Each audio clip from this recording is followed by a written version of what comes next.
You know, I wonder what's going to happen in the final episode of Season 2. Yuta is going to show up and kick ass. Kyoto are going to actually do some shit. Yuji is going to try and get Gojo. Yuki is going to flaunt all of the cool shit she can do. There are limitless possibilities.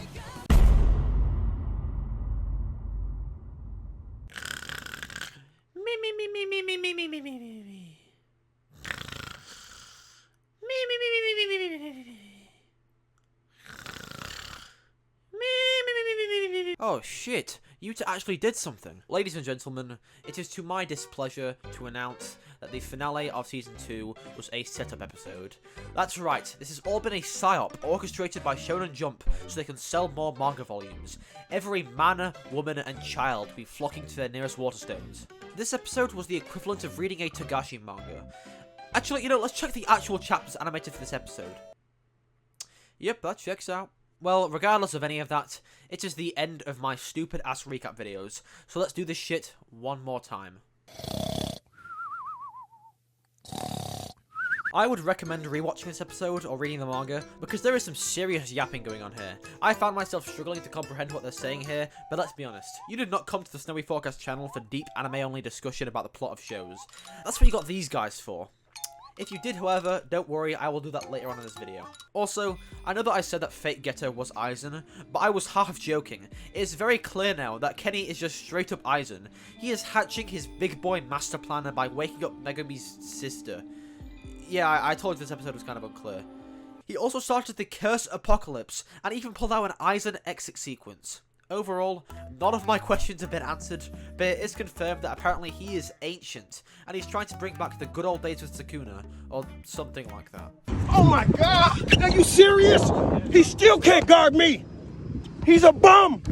He's been a bum! He's been a bum since '86! And oh, I hope you like stills of Japanese architecture, because we got a fair few of these bad boys. So many fucking stills of Japanese architecture.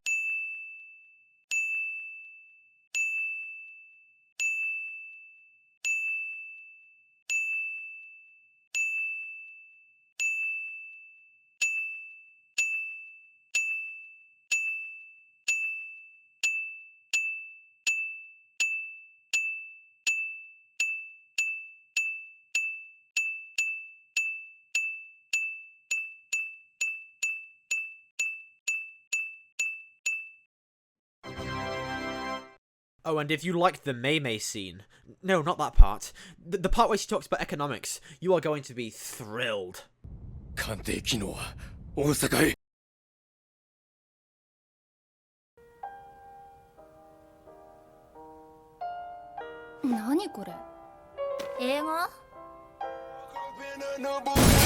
Oh shit!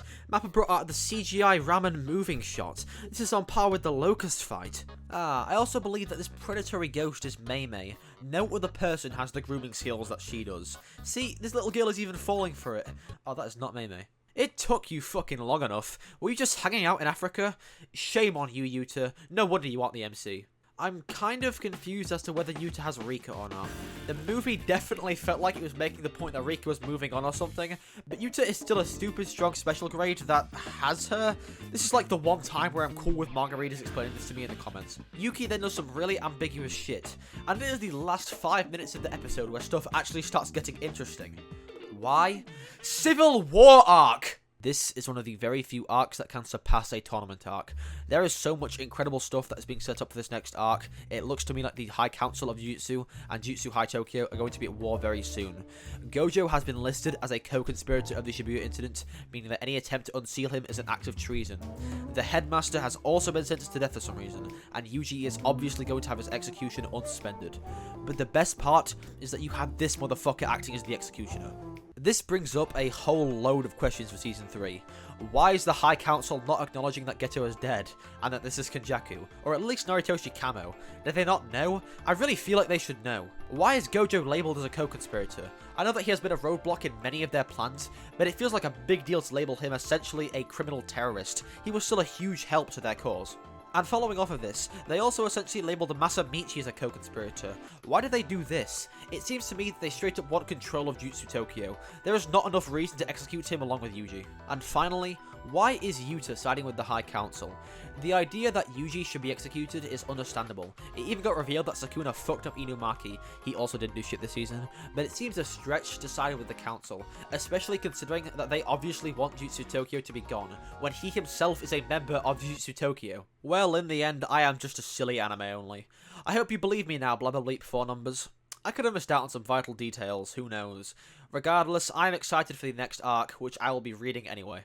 I also like this ending scene. It looks anime only, but hear me out. I know this is a stretch, but I want Yuji's curse technique to be Boogie Woogie. Think about it. Yuji is still just all hands, and if he was to get a curse technique, Boogie Woogie is perfect. I don't know how he would do it, but I don't care. I'm gonna start reading, and it better happen, Gege. Your move.